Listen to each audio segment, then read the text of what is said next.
देखो retirement of partner, ठीक है, रिटायरमेंट में होता क्या है, यहाँ पे ओल्ड पार्टनर मिलेगा तुमको ए बी और सी, कोई भी नाम मिलेगा, ठीक है। रिटायरमेंट में क्या होता है, कोई एक पार्टनर फार्म से रिटायर हो जाता है, तो उसके रिगार्डिंग में ट्रीटमेंट्स क्या क्या होता है। जब भी रिटायरमेंट होगा तो सबसे पहला ट्रीटमेंट्स होगा चेंज इन रेशियो, मतलब सबसे पहले हम लोग को निकालना पड़ेगा गेनिंग रेशियो, ठीक है। एक तो सीखना पड़ेगा तुमको गेनिंग रेशियो कैसे निकालते हैं वगैरह। उसके बाद नेक्स्ट आएगा treatment of goodwill, treatment of goodwill. उसके बाद थर्ड वाला ट्रीटमेंट आएगा revaluation of assets and liability, revaluation of assets and liability. Fourth में आएगा accumulated profit and loss, accumulated profit and loss. और लास्ट आएगा adjustment of capital, adjustment of capital, ठीक है। ये अगर तुमको पांचों स्टेप अच्छे से आता है तो आराम से रिटायरमेंट बन जाएगा, ठीक है। इसमें सबसे पहला स्टेज में क्या है, देखो सबसे पहले तुमको गेनिंग रेशियो निकालना है। एक नॉर्मल सा एजम्पशन लेते हैं, ए बी सी पार्टनर है, रेशियो है 3:2:1, ठीक है। कंडीशन ये है कि बी रिटायर हो गया, ठीक है। अगर बी रिटायर हो जाता है देन गेनिंग रेशियो क्या होगा, मान लो अगर न्यू रेशियो नहीं दिया रहे तो फिर गेनिंग रेशियो क्या हो जाएगा 3:1। गेनिंग रेशियो कभी भी निकालना नहीं पड़ता है, ठीक है, क्वेश्चन में दिया हुआ रहता है पहले से। अगर बी रिटायर हो गया तो गेनिंग रेशियो हो गया 3:1 और न्यू रेशियो भी क्या हो गया 3:1, ठीक है। अच्छा लेकिन अगर ऐसा लिखा रहे कि बी के शेयर को ए और सी इक्वली लिया है देन गेनिंग रेशियो भी क्या हो गया इक्वली, क्योंकि लिखा गया साफ साफ कि बी के शेयर को कौन लिया, ए और सी, कैसे लिया है इक्वली, ठीक है। उसके बाद देखो नेक्स्ट ये रेशियो निकाल लेना पड़ेगा तुमको क्वेश्चन से। अगर नहीं भी निकालोगे तो अगर ये समझ में आ रहा है कि ये गेनिंग रेशियो हुआ तो वर्किंग नोट नंबर 1 में लिख दोगे gaining ratio equals to that, ठीक है, काम आएगा गुडविल का ट्रीटमेंट। अगर न्यू रेशियो रहेगा तो उस कंडीशन में हम लोग क्या करेंगे, new ratio minus old ratio, A और बी का सॉरी बी के जाने के बाद ए और सी का रेशियो हो गया मान लो 3:4, कुछ भी हुआ तो उस कंडीशन में गेनिंग रेशियो कैसे निकलेगा, new ratio minus old ratio, तो गेनिंग रेशियो निकल जाएगा। अच्छा गेनिंग रेशियो का काम क्या होता है, ट्रीटमेंट ऑफ गुडविल में, ठीक है। अब ट्रीटमेंट ऑफ गुडविल में आते हैं, पहले तो गेनिंग रेशियो हम लोग निकाल लेंगे, ठीक है। अच्छा ट्रीटमेंट ऑफ गुडविल के केस में क्वेश्चन में क्या क्या दिया रहता है, सबसे पहले लिखा रहेगा गुडविल ऑफ द फर्म, अच्छा ए बी सी 3:2:1 फार्म का गुडविल लिखा हुआ है सपोज करो 60,000, फार्म का गुडविल कितना है, तो ट्रीटमेंट ऑफ गुडविल में ऑलवेज हम लोग 3 स्टेप फॉलो करेंगे, ठीक है। 3 स्टेप, सबसे पहले निकालेंगे जो रिटायर हो रहा है उसका शेयर इन गुडविल, मान लो बी रिटायर हुआ, ठीक है, तो पहला स्टेप क्या होगा, बी का शेयर इन गुडविल निकालना। बी का शेयर इन गुडविल कब निकालेंगे, जब फार्म का दिया रहेगा, अगर फार्म का दिया है तो बी का शेयर निकालना पड़ेगा, ठीक है। लेकिन अगर बी का निकाल करके दिया हुआ है तो क्या निकालेंगे, तो स्टेप 1 में जब बी का शेयर निकालेंगे तो वहां जब लिखेंगे B share in goodwill equals to क्या हो जाएगा 60,000 का कितना, यहाँ फिलहाल कितना 2/6 मतलब कितना 12,000। लेकिन अगर क्वेश्चन में निकाल के दिया हुआ है तो क्या इसको निकालना पड़ेगा, नहीं निकालना है। स्टेप नंबर 2 में तुमको यही गेनिंग रेशियो निकालना पड़ेगा जो बताया। 2 में क्या निकालोगे, गेनिंग रेशियो, अच्छा 20,000 होगा, ठीक है। उसके बाद हम लोग क्या निकालेंगे, गेनिंग रेशियो। गेनिंग रेशियो जब निकालेंगे तो रूल जो बताया उसी को फॉलो करना है, ए और सी का गेनिंग रेशियो निकाल देंगे। सपोज करो गेनिंग रेशियो आ गया 2:1, मान लेते हैं 2:1, अच्छा यहाँ तो पता है 3:1 आएगा, 3:1 आ गया गेनिंग रेशियो। थर्ड में क्या करेंगे, ट्रीटमेंट ऑफ गुडविल के अंदर में हम लोग लिखेंगे जर्नल एंट्री। जर्नल एंट्री का एक सिंपल सा रूल बस इतना है कि जो पार्टनर रह गया डेबिट और जो चला गया क्रेडिट, तो कौन कौन रह गया, ए और सी, मतलब A is capital, C is capital to B is capital. B के कैपिटल में आ गया कितना 20,000, ठीक है, और ए और सी में कितना चला जाएगा 15,000 और 5,000। इस रेशियो में हम लोग क्या किए, इसको डिवाइड कर दिया। इसको लेजर में पुट कैसे करेंगे, एक ही ट्रीटमेंट होता है रिटायरमेंट में, यही एक ट्रीटमेंट है जो रिटायरमेंट के टाइम में होता है, ठीक है। बैठेगा कैसे, by A's capital by C's capital और टू बीज कैपिटल। तो कैपिटल में क्या बैठाएंगे, बाई ए बाई सी और टू बी। अब सिंपल सा बात है, अगर बाई ए लिखे, ए क्या करेगा, गुडविल का पैसा किसको दे रहा है, ए किसको दे रहा है और सी भी किसको दे रहा है, तो ए बाई ए लिख करके किसके कॉलम में, बी, और बाई सी लिख करके बी के कॉलम में, और टू बी करके किसके कॉलम में लिखेंगे, ए के कॉलम में और सी के कॉलम में। या सिंपली ऐसे भी समझ सकते हो इसको कि बी तो रिटायर हो रहा है ना, तो उसके कैपिटल को क्या करेंगे हम लोग, गुडविल से बढ़ा देंगे। इसलिए बाई ए और बाई सी करके देखो क्रेडिट किया ना, तो बढ़ा दिए, और जो रह गया उसे कैपिटल क्या किया हम लोग, घटा दिए, ठीक है। ये ट्रीटमेंट होगा तुम्हारा गुडविल का, ठीक है। तो ऑलवेज क्या करोगे, हेडिंग लिखोगे ट्रीटमेंट ऑफ गुडविल, 3 स्टेप होगा। पहले फार्म का गुडविल अगर दिया हुआ है तो उसमें से हम लोग क्या निकालेंगे, उसका शेयर इन गुडविल निकाल लो।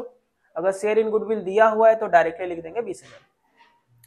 स्टेप नंबर 2 में कौन सा रेशियो निकालेंगे, गेनिंग रेशियो। स्टेप नंबर 3 में जर्नल एंट्री फॉर गुडविल लिख करके A's capital C's capital to B, जो रह गया डेबिट, जो चला गया क्रेडिट, और उसको ला करके लेजर में यहाँ पे पुट कर देंगे। तो बस एक ही ट्रीटमेंट होता है गुडविल का, रिटायरमेंट के टाइम में भी, और अगर डेथ हो तो उस टाइम में भी सेम ट्रीटमेंट को फॉलो किया जाता है, ठीक है। तो ट्रीटमेंट ऑफ गुडविल भी क्लियर है। नेक्स्ट आता है revaluation of assets and liability. इसमें क्या देखना पड़ता है, एसेट्स का वैल्यू बढ़ा या एसेट्स का वैल्यू घटा। इसके लिए एक छोटा सा फॉर्मेट बस दिमाग में रखना है। ये सपोज करो तुम्हारा बैलेंस शीट है, जो पुराना वाला क्वेश्चन में दिया हुआ है, ठीक है। ये बैलेंस शीट कौन सा है, पुराना क्वेश्चन का बैलेंस शीट का बात कर रहे हैं, और उसके नीचे सपोज तुम माइंड में रख लेना कि रीवैल्यूएशन, ठीक है, जो हम लोग यहाँ पे बनाया हुआ छोटा वाला, ठीक है, ये रीवैल्यूएशन है।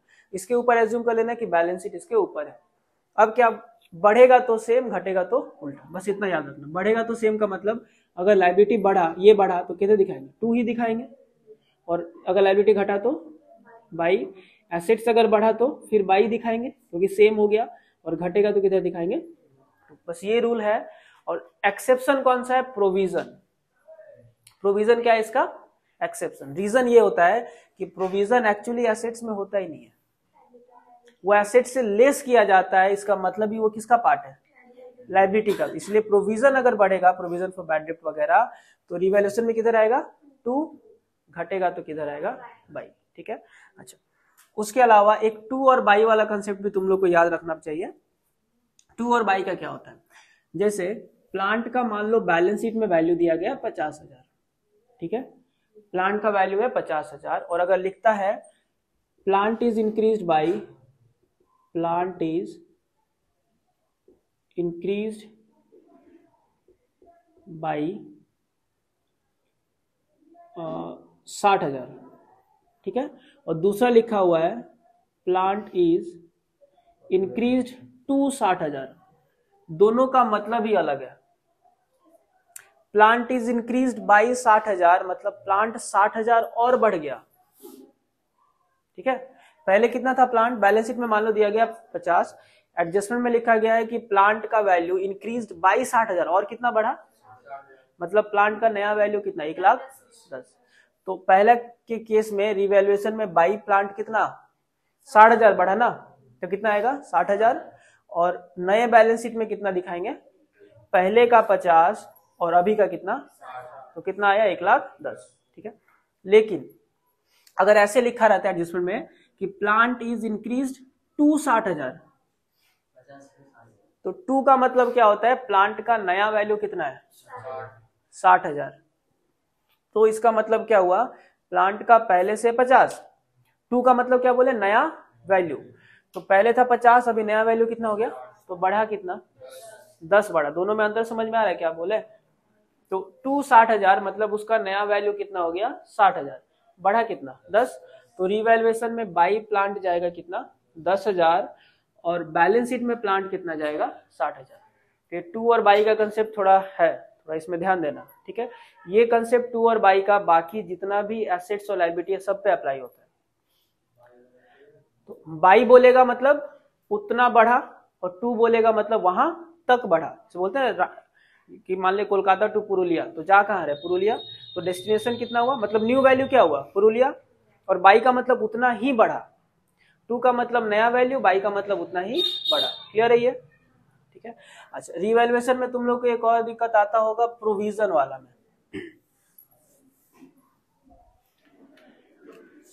प्रोविजन के कंडीशन में क्या होता है, बैलेंस शीट का ये पार्ट है, मान लो डेटर लिखा हुआ है 10,000, ठीक है, लेस प्रोविजन है 2,000, दो नहीं चलो 1,000 मान लेते हैं, ठीक है, और बाहर में कितना दिया हुआ है 9,000। ये एज्यूम करो ये बैलेंस शीट के एसेट्स वाले साइड में पहले से दिया हुआ है, ठीक है। एडजस्टमेंट क्या क्या हो सकते हैं इसके रिगार्डिंग में वो देखो। पहला लिखेगा there is no requirement of provision, क्या बोले, there is no requirement of provision, या फिर all debtors are good, provision का जरूरत नहीं है, या फिर प्रोविजन सारा डेटर क्या है, सही है। इसका मतलब है तो प्रोविजन का और जरूरत, इसका मतलब क्या हुआ, प्रोविजन जो 1,000 था अब उसका वैल्यू कितना हो गया, 0, यही ना। तो प्रोविजन का वैल्यू घट गया, कितना हुआ, 0 हुआ, तो घटा, तो रिवैल्यूएशन में किधर दिखाएंगे हम लोग, बाई प्रोविजन कितना 1,000, और नए बैलेंस शीट में डेटर कितना दिखाएंगे, पूरा 10,000। ये पहला हुआ। दूसरा, अगर ऐसा लिखा रहेगा कि provision is increased by, provision is increased by 500, ठीक है, प्रोविजन का वैल्यू कितना से बढ़ा बताओ तो, इंक्रीज्ड बाई 500, मतलब प्रोविजन का वैल्यू कितना से बढ़ा, 500 से बढ़ा, तो पहले था कितना 1,000, 500 से बढ़ा, अभी कितना हो गया, मतलब प्रोविजन का पहले वैल्यू कितना था 1,000, और प्रोविजन इज इंक्रीज बाई कितना, अल्टीमेट मीनिंग क्या हुआ, प्रोविजन 500 बढ़ा। प्रोविजन अगर 500 बढ़ा तो रिवैल्यूएशन में क्या दिखाएंगे 2, कितना, और अब प्रोविजन का नया वैल्यू कितना हो गया, तो नया बैलेंस शीट में डेटर 10,000 लेस प्रोविजन कितना 1,500, ये सेकेंड हुआ। Third, provision is increased to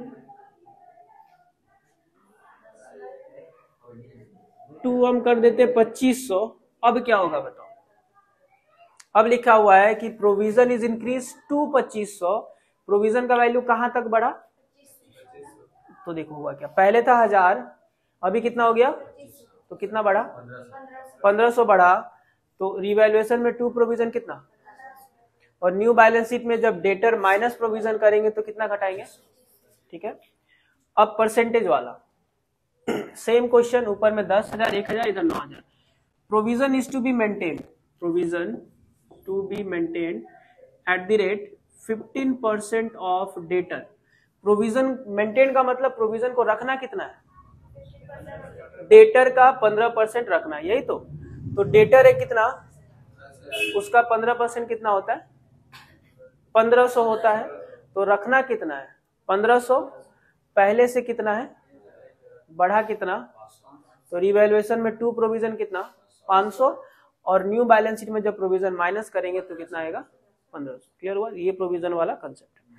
अच्छा, उसके अलावा एक दो चीज और जो दिया रहता है, जो इंडिपेंडेंट वाला यूनिट रहता है, ठीक है, उसमें आता है इंडिपेंडेंट का मतलब लिखा रहेगा देयर इज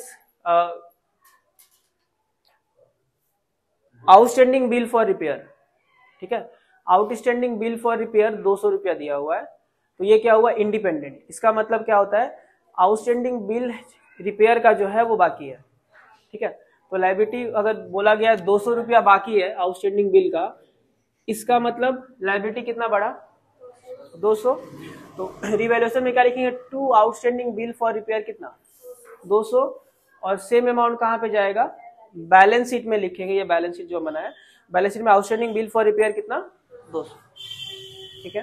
अच्छा, एक और लिखा रहता है creditor is not to be claimed, इसका मीनिंग पता है, क्रेडिटर क्लेम नहीं करेगा, मतलब क्रेडिटर क्या हुआ घट गया, तो जैसे लिखा हुआ है, मान ले कि बैलेंस शीट में क्रेडिटर दिया हुआ है 60,000, ठीक है, creditor not to be claim 4,000, कितना क्रेडिटर क्लेम नहीं करेगा, इसका मतलब क्रेडिटर घट गया, तो इस चीज को माइंड में रखना, एग्जाम में बहुत आता है। लिखेगा creditor is not to be claim 4000, तो क्रेडिटर से कितना लेस हो जाएगा?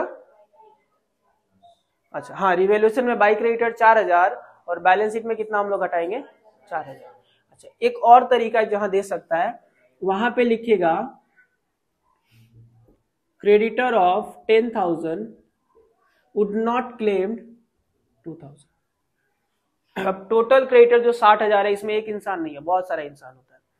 नीचे जिसमें लिखा रहेगा कि क्रेडिटर ऑफ 10,000, एक 10,000 का क्रेडिटर था, वो कितने का क्लेम नहीं करेगा? इसका मतलब क्रेडिटर घटा कितना? 2,000 घटा। समझ में क्या बोले? ऐसा भी लिखा रहेगा तो घटा कितना? 2,000।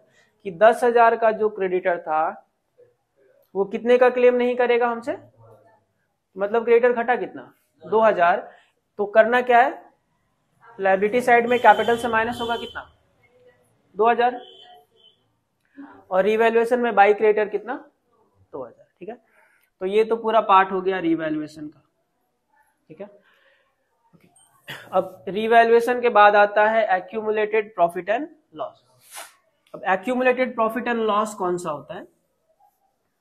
ऐसा प्रॉफिट या ऐसा लॉस जो कि पुराना पार्टनर अगर जा रहा है रिटायरमेंट होके तो उसको लेकर के जाना पड़ेगा। मतलब जो पार्टनर्स का रहता है प्रॉफिट या लॉस, उसको हम लोग क्या कहते हैं? एक्यूमुलेटेड प्रॉफिट या लॉस।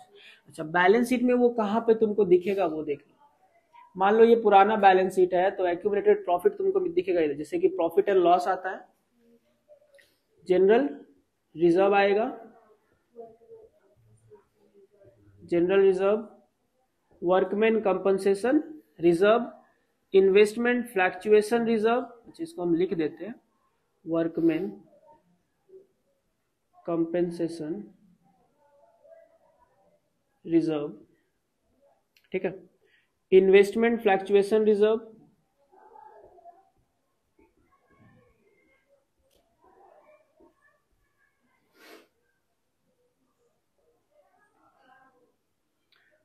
और इधर में तुमको क्या मिलता है? एक तो गुडविल, हालांकि है नहीं, एडवर्टाइजमेंट सस्पेंस हो सकता है,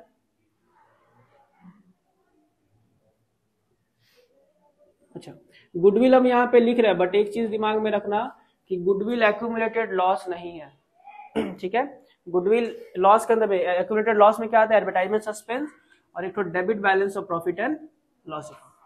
अगर कोई पार्टनर रिटायर होगा, देखो एक्यूमुलेटेड प्रॉफिट एंड लॉस के केस में बस इतना याद रखना कि ओल्ड बैलेंस शीट में जितना पार्टनर रहेगा उसी को मिलेगा। किसको मिलेगा? चाहे एडमिशन हो चाहे रिटायरमेंट। ठीक है, ओल्ड बैलेंस शीट में जितना भी पार्टनर रहेगा उसी को मिलेगा, और कौन सा रेशियो में मिलेगा? Old ratio. ठीक है, क्योंकि ये तो पहले से जुगाड़ करके रखा है ना, तो कौन सा रेशियो में मिलेगा? ओल्ड में ही मिलेगा। ओके, अब आएगा कैसे वो देखो। अगर तुमको डेबिट साइड में मिलता है तो दो ही आएगा, या तो एडवर्टाइजमेंट सस्पेंस या फिर प्रॉफिट एंड लॉस। ये किधर बटेगा? कैपिटल में 2 करके बांट देंगे। ठीक है, कौन सा रेशियो? Old partner old. मतलब अगर रिटायरमेंट करते हो तो रिटायरमेंट के टाइम में बैलेंस शीट में कितना जन का नाम दिया रहेगा? रिटायरमेंट अगर करते हो, मान ले कि 3 पार्टनर है तो कितने? ए बी सी, तीनों में बटेगा। एडमिशन के टाइम में 2 जन का रहता है, देखना तो कितना में बटेगा? 2 जन में। ठीक है, ओके, तो 2 करके बटेगा ए बी और सी में, कौन सा रेशियो में? Old ratio. Profit and loss का डेबिट बैलेंस भी किधर बटेगा? 2, उल्टा। ठीक है, अच्छा गुडविल भी क्या होता है? एक्यूमुलेटेड लॉस लेकिन नहीं है, ध्यान में रखना। तो गुडविल भी कहां बटेगा? 2 गुडविल करके ए बी और सी में, कौन सा रेशियो? Old ratio. अब आता है एक्यूमुलेटेड प्रॉफिट का। एक्यूमुलेटेड प्रॉफिट में सबसे पहले आता है बैलेंस शीट के लायबिलिटी में अगर दिखता है तुमको प्रॉफिट एंड लॉस, तो किधर बांटोगे? By profit and loss. तीनों पार्टनर में कौन सा रेशियो? तीनों नहीं कहेंगे, ओल्ड पार्टनर में ओल्ड रेशियो। उसके बाद बचा जनरल रिजर्व, ये भी किधर बटेगा? बाई करके। लेकिन एग्जाम के टाइम में एक चीज कॉपी में लिख करके रखना कि प्रोविडेंट फंड बहुत बार बांट देते हो।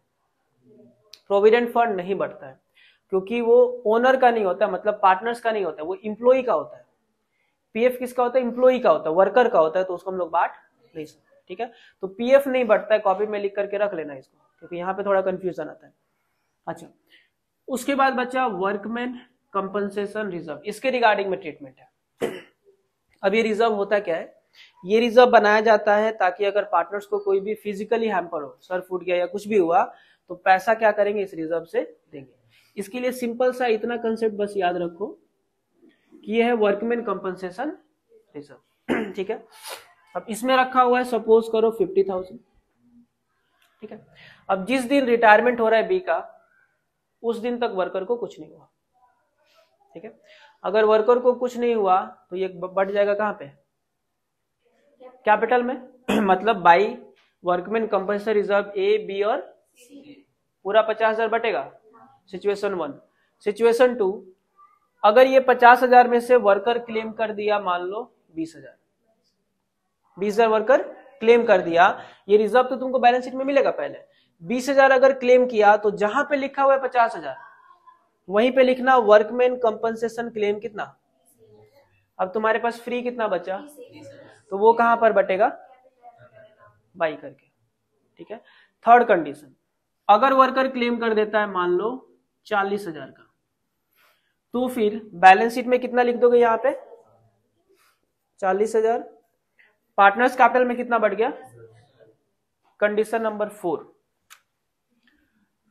अगर वर्कर क्लेम कर दिया 50,000 तो क्या करेंगे, यहां पर तो लायबिलिटी तो मेरा 50,000 ही बचा, कैपिटल में कुछ बटेगा।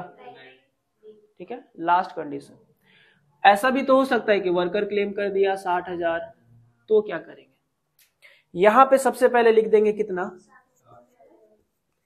वर्कर को मिलेगा क्या, वर्कर को तो मिलेगा नहीं, तो अब 10,000 रुपया लॉस हो गया तुम्हारा। 10,000 रुपया का लायबिलिटी बढ़ा कि नहीं, हाँ या ना, बढ़ा लायबिलिटी 10,000, तो 10,000 अगर लायबिलिटी बढ़ गया तो रिवैल्यूएशन में आएगा, कैपिटल में नहीं, रिवैल्यूएशन में टू वर्कमैन कंपनसेशन क्लेम करके कितना आएगा।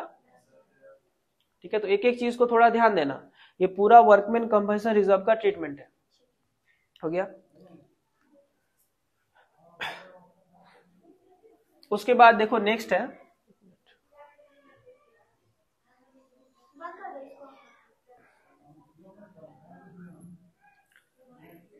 Investment fluctuation reserve. ठीक है, ये रिजर्व बनाया क्यों जाता है,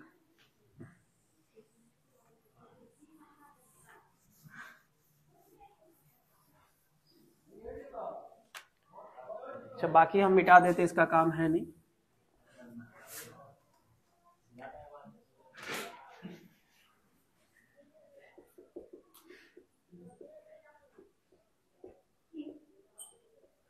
इन्वेस्टमेंट दिया हुआ है 40,000 और इन्वेस्टमेंट फ्लक्चुएशन रिजर्व है मान लो 5,000।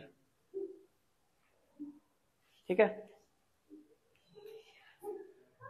देखो इन्वेस्टमेंट फ्लक्चुएशन रिजर्व का ट्रीटमेंट। ठीक है, अब जब ऐसा रिजर्व होगा ना तो तुमको बैलेंस शीट में एक मिलेगा इन्वेस्टमेंट, ठीक है, और लायबिलिटी में मिलेगा इन्वेस्टमेंट फ्लक्चुएशन रिजर्व। पहले ये समझ लो इस रिजर्व को बनाने के पीछे का रीजन क्या होता है। अब वही सेम बास्केट, इसमें कितना रखा हुआ है 4,000। ठीक है, हाँ रिजर्व है यहाँ पे 4,000 का, इन्वेस्टमेंट है 40,000, लेकिन वो लोग एक इन्वेस्टमेंट फ्लक्चुएशन रिजर्व बना के रखा है 4,000। रिजर्व को बनाने के पीछे का रीजन क्या है, रीजन ये है कि फ्यूचर में अगर इस इन्वेस्टमेंट का वैल्यू कम होगा, है ना, तो जितना वैल्यू कम होगा ना वो वाला पैसा हम लोग कहां से लेंगे, इस रिजर्व से। ठीक है, पर्पस क्या है कि फ्यूचर में अगर इन्वेस्टमेंट का वैल्यू क्या होगा, कमेगा, तो पैसा कहां से एडजस्ट करेंगे, रिजर्व से। इसी पर्पस के लिए रिजर्व को बनाया जाता है। तो इसका अलग अलग कंडीशन क्या होगा, रिटायरमेंट का टाइम हो या एडमिशन का टाइम हो, दोनों का सेम होगा। पहला सिचुएशन अगर ऐसा हो, इन्वेस्टमेंट है 40,000, रिजर्व है कितना 4,000। क्वेश्चन में ना तो इन्वेस्टमेंट के बारे में कोई एडजस्टमेंट है, ना ही इस रिजर्व के बारे में। ठीक, तो ये पूरा का पूरा 4,000 कहां बढ़ जाएगा, पार्टनर्स कैपिटल में बाई करके बांट देंगे, ओल्ड पार्टनर ओल्ड रेशियो। ठीक है, सिचुएशन 1। सिचुएशन नंबर 2, अगर क्वेश्चन में ये लिखा रहे कि इन्वेस्टमेंट का वैल्यू 4,000 और बढ़ गया, इन्वेस्टमेंट का वैल्यू बढ़ गया, घटा नहीं, अगर बढ़ गया तो क्या इस रिजर्व का कोई काम है, 4,000, अमाउंट थोड़ा अलग लेते हैं। अगर मान ले 40 में से बोला कि रिजर्व का ये जो इन्वेस्टमेंट का वैल्यू है 6,000 बढ़ गया, कितना बढ़ा 6,000, तो घटने से ना इसका काम है, बढ़ने से इसका काम नहीं है। तो बढ़ गया तो फिर क्या करेंगे हम लोग, बाई इन्वेस्टमेंट करके 6000 यहाँ पे, और बैलेंस शीट में इन्वेस्टमेंट 46,000, बचा ये 4000 फ्री है, कहां बटेगा, पार्टनर्स कैपिटल में बाई करके। क्लियर।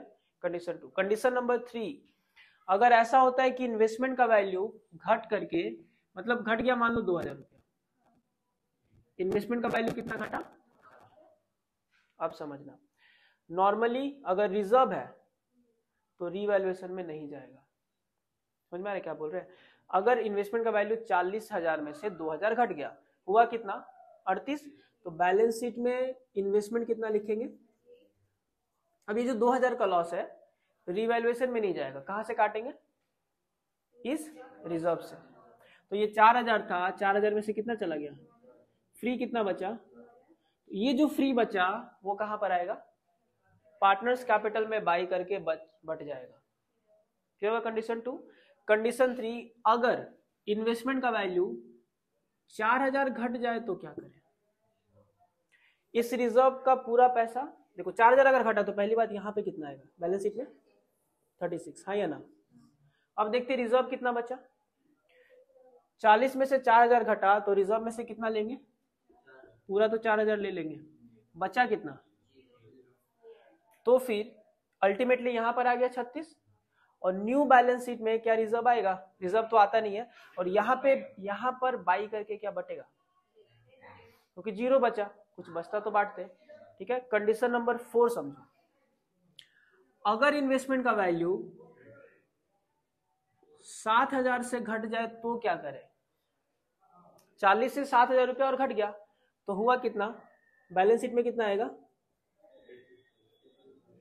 40,000 में से 7000 घट गया तो बैलेंस शीट में 33,000 आएगा, ये क्लियर है। लॉस कितने का 7, अब 7000 लॉस है लेकिन मेरे पास रिजर्व कितना, तो इसमें से कितना लेंगे, अब ये तो जीरो, एक्स्ट्रा कितना घटा, तो वो एक्स्ट्रा 3000 कहां पे चला गया, 2 की बाई 2 करके इन्वेस्टमेंट कितना। क्लियर हुआ क्या बोले, ये था इन्वेस्टमेंट फ्लक्चुएशन रिजर्व का। अगर क्वेश्चन में कुछ नहीं बोलेगा तो डायरेक्टली बांट दो, अगर घटा कुछ तो इससे माइनस करके बाकी पार्टनर्स कैपिटल में अगर बचता है तो, और न्यू बैलेंस शीट में कितना आएगा, न्यू वैल्यू जितना घटेगा उससे माइनस करके। अगर इन्वेस्टमेंट का वैल्यू रिजर्व से ज्यादा घट जाए तो रिजर्व में जितना है उतना लेंगे, बाकी वैल्यू कहां पे दिखाएंगे 2 करके, और बैलेंस शीट में तो ऑलवेज न्यू वाला वैल्यू आता है। ठीक है। अच्छा, उसके बाद लास्ट, अच्छा लेकिन उसमें कुछ बहुत ऐड कर दे रहे, इतना ही था एक्यूमुलेटेड प्रॉफिट एंड लॉस का। ठीक है। उसके बाद कुछ एक्स्ट्रा, अगर क्वेश्चन में ऐसा लिखा है बी रिटायर हो रहा है, लास्ट ईयर आया भी था क्वेश्चन में, बी रिटायर हो रहा है, ठीक है, बी चला गया, अगर एक्स्ट्रा एडिशन में एक लिखा हुआ है कि A and C will brought 5,000 each as further capital,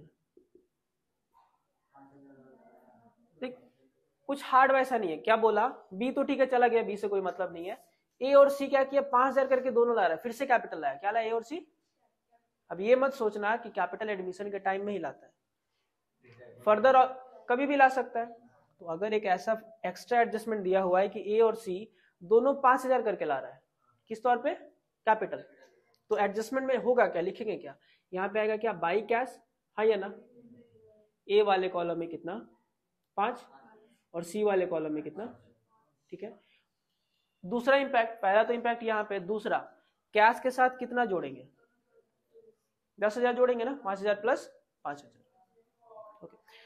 अच्छा, अगर इससे ज्यादा बोलेगा लाने के लिए या फिर बोलेगा सिर्फ ए लाया तो बाई कैश करके सिर्फ ए में दिखाएंगे, दोनों बोलेगा तो दोनों में दिखाएंगे, जैसा बोलेगा। ठीक है। तो ये हो गया बाकी पुराना एडजस्टमेंट। लास्ट बचा एडजस्टमेंट ऑफ कैपिटल।